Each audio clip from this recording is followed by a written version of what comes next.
I know Doug Peterson was a little irritated to find out his guys were going to have to turn around and play on Saturday night instead of Sunday because he used his guys for most, if not all, of the game against the Texans on Sunday. But, Peter, this is something. The Titans, the number one seed last year, they were 7-3 after beating the Packers at Lambeau Field on a Thursday night, and they haven't won since then. They are limping into this one with Josh Dobbs at quarterback, who has been with the team for barely 2 weeks, against Trevor Lawrence, who has become a franchise quarterback before our very eyes. It really is something, and to no surprise, the Jaguars are favored to win this game by 6.5 points. What's so interesting about this, Mike, is, and I did a lot of reporting last weekend on what the NFL might do and what they ended up doing. And you know what? It's unprecedented. You talk about, we're just spent the last segment talking about how it was unprecedented to have a meeting to change playoff rules, on the eve of the playoffs. But it's really unprecedented when you think about it, what has happened with the airing of Game 272. The NFL chose Detroit at Green Bay for Game 272, even though there is what the NFL always has wanted in Game 272, a championship game of a division with one team making the playoffs and the other team going home. That has always been what the NFL has put on when possible in Game 272. Well, for a while it was Game 256 in a 16-game season. But now it's obviously with the 17-game season, it's Game 272. And I'll tell you why this happened. And probably a lot of people can figure out why. The Tennessee Titans basically have fallen off the edge of a cliff. And they're playing a quarterback who's been on their roster for 10 minutes in this game. It's just nobody could foresee what has befallen the Titans, obviously. Not winning a game, for so long in over a month.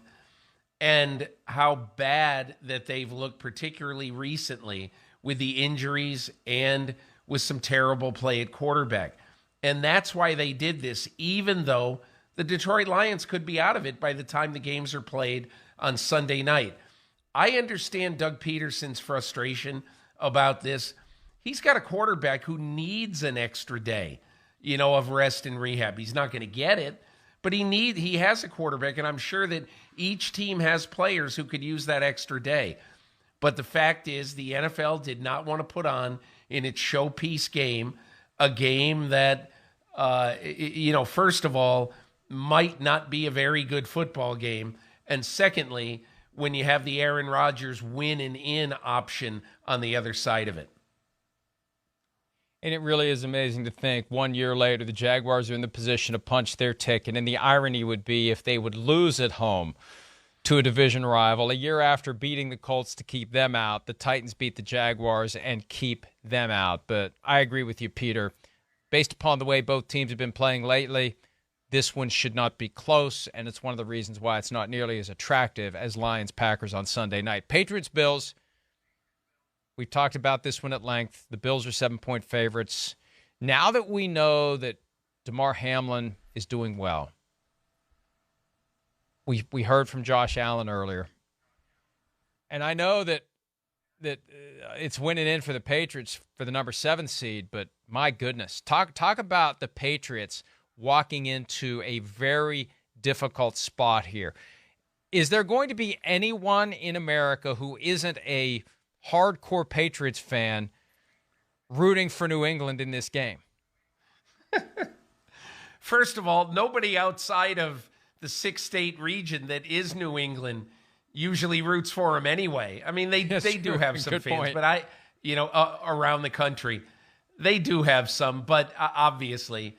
But I just think you talk about, rooting interest. I think, I can't imagine anybody who just has even a passing interest in this game not rooting for the Bills hard in this game. And, Mike, this occurs to me thinking about, the way New England is played, especially recently, and their defense has at times really risen to the challenge. I think one of the big keys in this game, once we get over the emotion, but one of the big keys in this game is that the Patriots, particularly, in rushing the passer, they're averaging 3+ sacks a game. They're in the top 5 in the NFL in quarterback pressures. And, they have done a really good job in holding down the passing game. And obviously that is a combo platter, okay? It's a combo platter that in essence is, pass rush plus pass defense. And that is what has benefited the Patriots so far this year. Now, they've got some injuries, obviously, on defense now. Everybody's got injuries in Week 17. So I don't know how it'll go, but I think their hope is keeping the score down and playing this game the way Bill Parcells used to play a long time ago when he would tell Ron Earhart, his offensive coordinator, to play clock ball. Keep the ball away from the Buffalo Bills in that powerful passing game. Jets and Dolphins get together in Miami. The Jets had gone from a 1-point favorite to now to the Dolphins, favored by 2. The Dolphins are the 7th seed if they win, and if the Patriots lose to the Bills. Skylar Thompson at quarterback, most likely for the Dolphins. Teddy Bridgewater has a pinky issue. Tua Tagovailoa is still in the concussion protocol. Mike Glennon, of all people, now on the roster, backing up Skylar Thompson. The Jets just feel like they're in disarray, Peter. This would be a great way for them to cleanse the palate going into the offseason if they could knock the Dolphins out. Of course, it may not knock the Dolphins out if the Patriots would win, but given what we feel about the Bills and the Patriots, the door seems to be open for the Dolphins here. I mean, maybe, Mike, but is Skylar Thompson going to be able to put up 17 or 20 points in this game? I mean, he's in his limited play so far, he's been a 54% passer. He's going to play an absolutely voracious defense that, look, who knows what a team's motivation is going to be when they're out of it. But in my opinion, Skylar Thompson against the Jets defense is not a recipe for Miami's success.